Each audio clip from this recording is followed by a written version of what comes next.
First in Gwinnett County, where two young people are now charged with starting an apartment fire that left nearly 30 people homeless. Police arrested 18-year-old Gary McKinley and a child who's charged as a minor.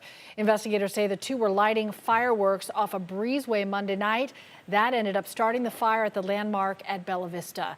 The fast-moving fire destroyed the building, with Red Cross now doing what it can to help everybody who lived there.